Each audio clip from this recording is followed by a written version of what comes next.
अगर आज कोई आपसे पूछे कि एफडी और म्यूचुअल फंड में से क्या चूज करना चाहिए, तो आप क्या जवाब देंगे? इमेजिन कीजिए कि आपको एक फिक्स डिपॉजिट पर लगभग 7% सालाना इंटरेस्ट मिल रहा है। सुनने में काफी अच्छा लगता है, राइट? लेकिन अब थोड़ा ध्यान से सोचिए। अगर इस 7% रिटर्न पर आप टैक्स भरते हैं और अगर इन्फ्लेशन भी लगातार बढ़ रहा है, तो सिर्फ नॉमिनल रिटर्न देखने को मिल सकता है। यही वजह है कि आज के इन्वेस्टर्स सिर्फ रिटर्न के ऊपर सवाल नहीं उठाते, बल्कि उनका असली सवाल होता है, क्या ये इन्वेस्टमेंट मेरे लॉन्ग टर्म फाइनेंशियल गोल्स के लिए सच में सूटेबल होगा? और यही से शुरू होती है असली debate, fixed deposit versus mutual funds. आज हम ये डिस्कस नहीं करेंगे कि किस इन्वेस्टमेंट ने हिस्टोरिकली ज्यादा रिटर्न्स दिए हैं, बल्कि हम ये समझेंगे कि कौन सा इन्वेस्टमेंट आपके किस प्रॉब्लम को सॉल्व करता है। दोस्तों, जब भी लोग म्यूचुअल फंड्स और एफडी को कंपेयर करते हैं तो अक्सर सिर्फ रिटर्न्स पर फोकस करते हैं, लेकिन ये अप्रोच इनकम्प्लीट है, क्योंकि रिटर्न्स के साथ साथ रिस्क, लिक्विडिटी और टैक्स इम्प्लीकेशंस भी उतने ही इम्पोर्टेंट फैक्टर्स हैं। अगर आपका फाइनेंशियल गोल 30 साल दूर है, जैसे आपका रिटायरमेंट, तो उसके लिए एक बिल्कुल अलग अप्रोच चाहिए। वही अगर आपको 2 साल बाद घर की डाउन पेमेंट करनी है या इमरजेंसी फंड रखना है, तो उसके लिए अप्रोच अलग हो सकती है। आरबीआई के house hold financial savings data को देखें तो आज भी bank deposits Indian house holds के फाइनेंशियल सेविंग्स का सबसे बड़ा हिस्सा बने हुए हैं।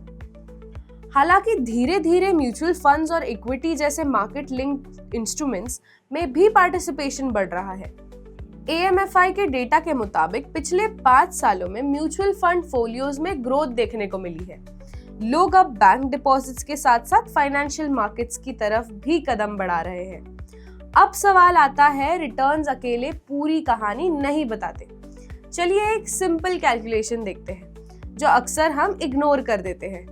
हम हमेशा हेडलाइन रिटर्न्स देखते हैं, यानी जो बोर्ड पर लिखा होता है, जैसे 7% एफडी रेट।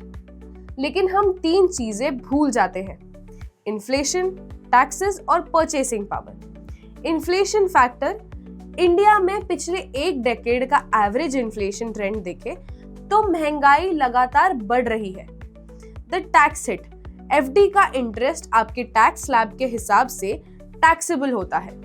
अगर आप 30% टैक्स ब्रैकेट में है तो 7% का रिटर्न इफेक्टिव तरीके से कम हो सकता है। मान लीजिए आपने 1 लाख रुपए एक एफडी में इन्वेस्ट किए।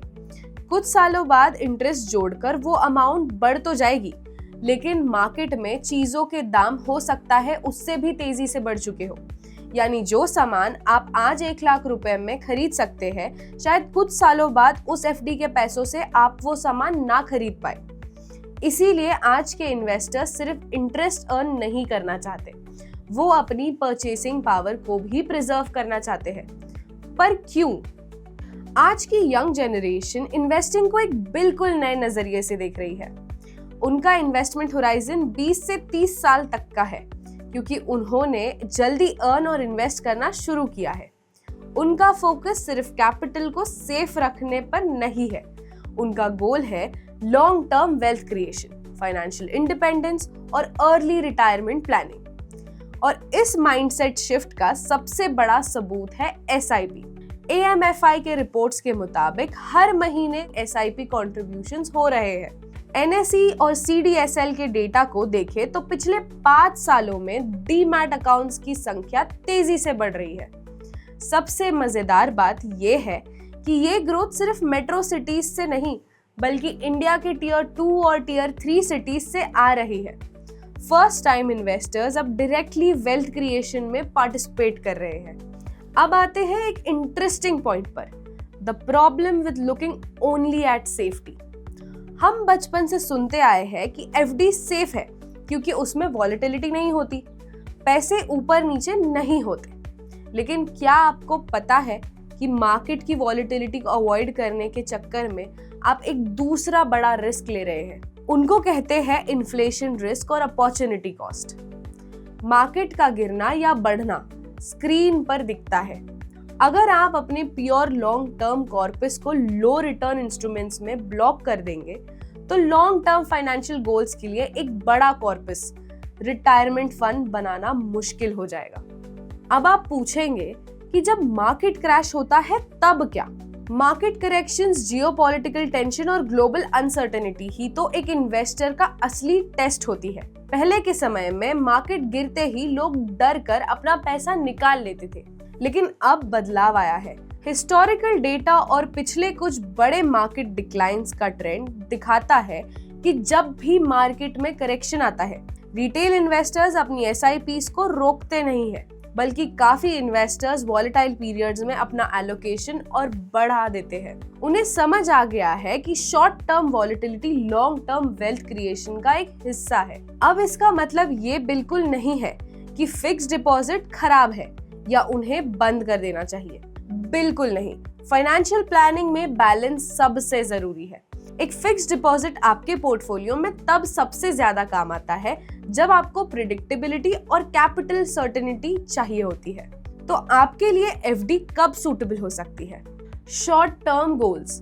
अगर आपको अगले 1 से 3 साल में पैसे की जरूरत है, जैसे शादी, कार खरीदना या ट्रैवल, इमरजेंसी फंड, ऐसा पैसा जिससे आप जब चाहे बिना किसी मार्केट रिस्क के विथड्रॉ कर सके। कंजर्वेटिव इन्वेस्टर्स, वो इन्वेस्टर्स जो बिल्कुल भी मार्केट फ्लक्चुएशंस नहीं देखना चाहते और जिनके लिए कैपिटल की सेफ्टी रिटर्न से ज्यादा जरूरी है। आरबीआई के इंटरेस्ट रेट साइकिल्स के मुताबिक जब इंटरेस्ट रेट्स हाई एनवायरनमेंट में होते हैं, तब एफडीज में पैसा पार्क करना एक प्रिडिक्टेबल ऑप्शन हो सकता है। When might mutual funds make more sense?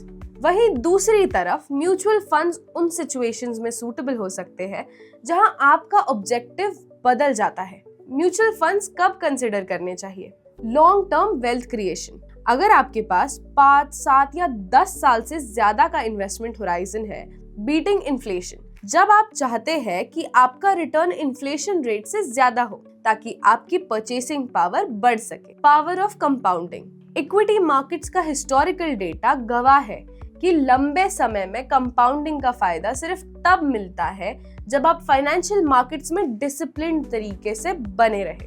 तो दोस्तों, असली बात ये है कि फिक्स्ड डिपॉजिट ने काम करना नहीं छोड़ा है और ना ही म्यूचुअल फंड्स ने उन्हें पूरी तरह रिप्लेस किया है।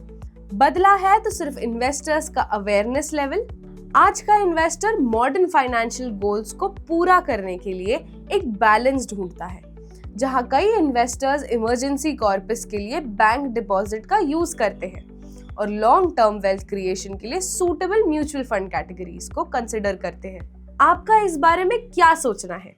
म्यूचुअल फंड निवेश बाजार के जोखिमों के अधीन है। योजना से जुड़े सभी दस्तावेजों को ध्यान से पढ़ें।